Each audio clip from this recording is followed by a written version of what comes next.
Ray and Liz, this is based originally in Richard Billingham's 1996 photography collection, Raise a Laugh, which inspired a video installation and now this feature film debut. There's these photographs with this kind of mix of the real and surreal, life viewed at a sort of crooked angle. And there was a piece by Doug Rickard which described of the photographs, a chronicle of everything that hurts, a cartoonish nightmare jaunt through the land of alcohol-living, wet, smelly breath that stinks and simmers, chapped lips that burn and crack, of a space to live that shrinks and crowds further inward. And it's odd that a lot of that actually applies to the film itself. It's an almost oppressively tactile evocation of growing up in the Black Country during the Thatcher years. The film divides between time periods and centres on the director's household, which is a strange mixture of cigarette smoke, neglect, tortured love and barely repressed anger, presided over by the chain-smoking Liz, who almost becomes like a kind of urban Colonel Kurtz figure. Here's a clip. Richard says you have a pork dinner for me. Is that right, eh? Yeah. Look at that, mate. Yes, lovely. Thank you, Elizabeth. Put it in the oven with a plate over it. So, where are you going to, eh? Will you stop saying aye? Sorry, Elizabeth. Where are you going? Really gets me back up, that does. I'm going to get me, Ray and Richard some new shoes. So now you know? Knows it.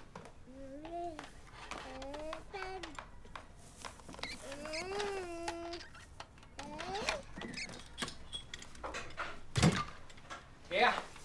There's a load of drink hidden in this No, house. shut up, Ray. Yeah. In this house? Oh, yeah. Vodka, brandy, you name it. All paid for. It's hidden and hidden good. Uh, I bought it with Ray's redundancy money, and I don't want you touching a drop of it. In fact, if you even think about looking for it, you see this?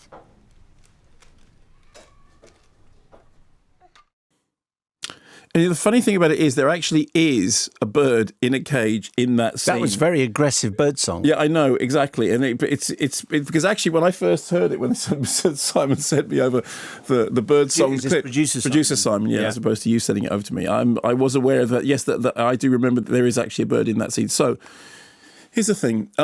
This is an evocation of, of a memory of childhood and in a very, very sort of raw form that feels fantastic. Like I said, tactile, that feels experiential. I spoke to you earlier on in the podcast. I was saying that, I'd been to see this virtual reality installation, Klimt's Magic Garden, which felt like stepping into a Klimt poem. And you said, well, what would it be like if films did that? I mean, this really did feel like it put you in the environment of the film. And that can be a very, very uncomfortable place to be. There are these tiny sort of close-up details of the kind of thing that a child's eye would remember. That you can smell the carpet. You can see the kind of the patches of the wallpaper where it's starting to come away. There is this constant cigarette smoke that, I'm quite paranoid about cigarette smoke anyway. So 10 minutes into the film, I was starting to get this kind of headachy feeling of the cigarette smoke. There is this repetitive thing about character waking up and drinking what initially looks like cold tea, but you start to realise is actually bottled homebrew. And he appears to be living on bottled homebrew and nothing else at all. There are some moments which are really heartbreaking. A young kid coming home from school, making a sandwich for himself from this jar of pickle because his parents aren't, in any way looking after him, followed by a moment of companionship with friends around a bonfire that seems to offer some kind of hope, followed by a horrifying moment of the child being essentially abandoned to the world. And the depiction of neglected childhood is both alarming and depressing. Although there is this kind of, as you heard from that clip, there is a sort of sardonic humour. I mean, the film walks this tightrope between things being funny and heartbreaking, between being recognisable and horrifying.